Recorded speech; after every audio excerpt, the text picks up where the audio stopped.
మీ car కి best ceramic coating premier care apexer car detailing studio for contact.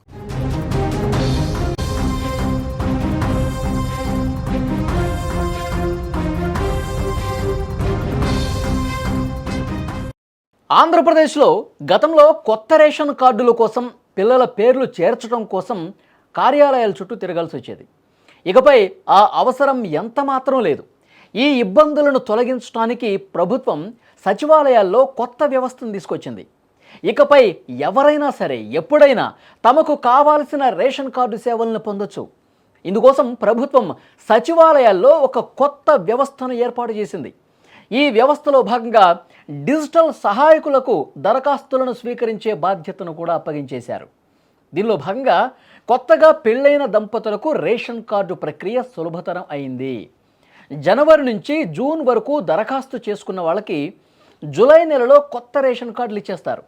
అదేవిధంగా July నుంచి December వరకు దరఖాస్తు చేసుకున్న వాళ్ళకు కూడా వచ్చే ఏడాది జనవరిలో కొత్త కార్డులు అందించేస్తారు. గతంలో ఉన్నటువంటి ఇబ్బందుల్ని దృష్టిలో పెట్టుకుని వాటన్నిటినీ కూడా ఆ సమస్యల్ని తొలగిస్తూ కేవలం ఆధార్ కార్డులు, పెళ్లి ధ్రువపత్రంతో ప్రభుత్వ వెబ్సైట్లో మ్యారేజ్ స్ప్లిట్ ఆప్షన్ ద్వారా కొత్త రేషన్ కార్డు పొందొచ్చు. ఈ ప్రక్రియలో లబ్ధిదారులకు అసలు ఏమాత్రం ఇబ్బంది లేకుండా అత్తవారింట్లోనే రేషన్ అందే విధంగా ప్రభుత్వం వేగంగా చర్యలు తీసుకుంటోంది. గతంలో అయితే కొత్తగా పెళ్ళైన దంపతులు రేషన్ కార్డు పొందాలంటే చాలా ఇబ్బంది పడ్డ పరిస్థితి ఉంది. ముందుగా ఆ మహిళను, పెళ్ళైనటువంటి ఆ మహిళని తల్లిదండ్రుల జాబితా నుంచి మొదటగా తొలగించేవాళ్ళు. అసలు ఈ తతంగం అంతా పూర్తయ్యేసరికి చాలా కాలం పట్టేది, వాళ్ళకి రేషన్ కూడా అందేది కాదు. కానీ ఈ సమస్యని మార్చాలనుకుంది ప్రభుత్వం. ఈ సమస్యను పూర్తిగా లేకుండా చేయాలని భావించింది.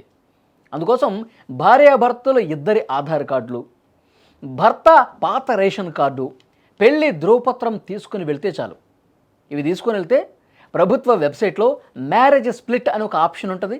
ఆ ఆప్షన్లో ఈ కొత్త డీటెయిల్స్ అన్నీ కూడా నమోదు చేస్తే వారికి ఒక నంబర్ కేటాయిస్తారు.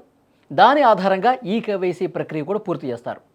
ఆ తర్వాత విఆర్ఓ, తహసీల్దార్ పరిశీలనకు పంపుతారు. వారి అనుమతి లభించగానే కొత్త రేషన్ కార్డులు మంజూరు చేస్తారన్నమాట. ఈలోగా వారికి అత్తవారింట్లోనే రేషన్ వస్తుంది. రేషన్ కార్డులో పిల్లల పేర్లు చేర్చడానికి కూడా, చిరునామాలు మార్చడానికి కూడా కొత్త నిబంధనలు వచ్చాయి. పిల్లల ఆధార్ కార్డులు, బర్త్ సర్టిఫికేట్సు, అలాగే తల్లిదండ్రుల రేషన్ కార్డు తప్పనిసరిగా ఉండాలి. ఈ వివరాలను నమోదు చేశాక విఆర్ఓ, తహసీల్దార్ పరిశీలించి అనుమతిస్తారు. అప్పుడు పిల్లల పేర్లు కార్డులో వచ్చి చేరతాయి. ఇతర వివరాల కోసం గ్రామ, వార్డు సచివాలయాల్ని ఒకసారి సంప్రదించండి చెప్పి అధికారులు చెప్తా ఉన్నారు. కార్డుల్లో అడ్రస్ మార్చుకోవడానికి కూడా దరఖాస్తు చేసుకోవచ్చు.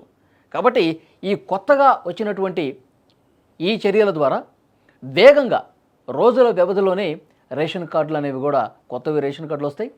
కొత్తగా పెళ్ళిన వాళ్ళకి ముఖ్యంగా వెంటనే రేషన్ కార్డు పొందడానికి ఒక మంచి సౌకర్యం ఏర్పడిన పరుస్తుంది. గతంలో అయితే నానా తతంగం జరిగేది. మొత్తం పెళ్ళైన తర్వాత ఎవరైతే పెళ్లి చేసుకున్నారో వాళ్ళు ఆ పాత రేషన్ కార్డులోంచి తొలగించిన తర్వాత రండమ్మా, అది మొత్తం తొలగించిన తర్వాత మీకు ఒక SMS వస్తుంది. ఆ తర్వాత మీరు వస్తే కనుక మీరు కొత్తగా రేషన్ కార్డు తీసుకోవచ్చు అని ఇట్లా చెప్పి పంపించేవాళ్ళు. కానీ ఇప్పుడు ఆ పరిస్థితి లేదు. కొత్తగా పెళ్ళైందంట వాళ్ళ పెళ్లి కార్డు తీసుకుని వెళ్తే చాలు, వాళ్ళ ఆధార్ కార్డులు తీసుకుని వెళ్తే చాలు, వెంటనే వాళ్ళకి కొత్త రేషన్ కార్డు ఇచ్చే పరిస్థితి ఉంటుంది. జనవరి నుంచి జూన్ వరకు ఎవరైతే అప్లై చేసుకుంటారో వాళ్ళకి జూలై నెలలో ఇచ్చేస్తారు. కొంతమంది మార్చిలో పెళ్ళింది అనుకోండి, మార్చిలో, ఏప్రిల్లో అట్లా తీసుకుంటారు. మేలో అయిందనుకో అట్లా, జనవరిలో అయిందనుకోండి, ఫిబ్రవరిలో అట్లా అప్లై చేసుకుంటారు. వెంటనే వాళ్ళందరికీ కూడా జూలైలో వచ్చేస్తాయి. మళ్ళీ జూలై నుంచి డిసెంబర్ వరకు అప్లై చేసుకున్న వాళ్ళకి జనవరిలో ఇచ్చేస్తారు. అట్లా వేగంగా మార్పులు జరుగుతూ ఉన్నాయి. సచివాలయాల్లో కొత్త నూతన వ్యవస్థ దీనికోసమే అలాట్ చేసినటువంటి పరిస్థితి ఉంది. ఇక ఏమాత్రం ఇబ్బంది పడాల్సినటువంటి అవసరం లేదని దీన్ని బట్టి అర్థమవుతోంది.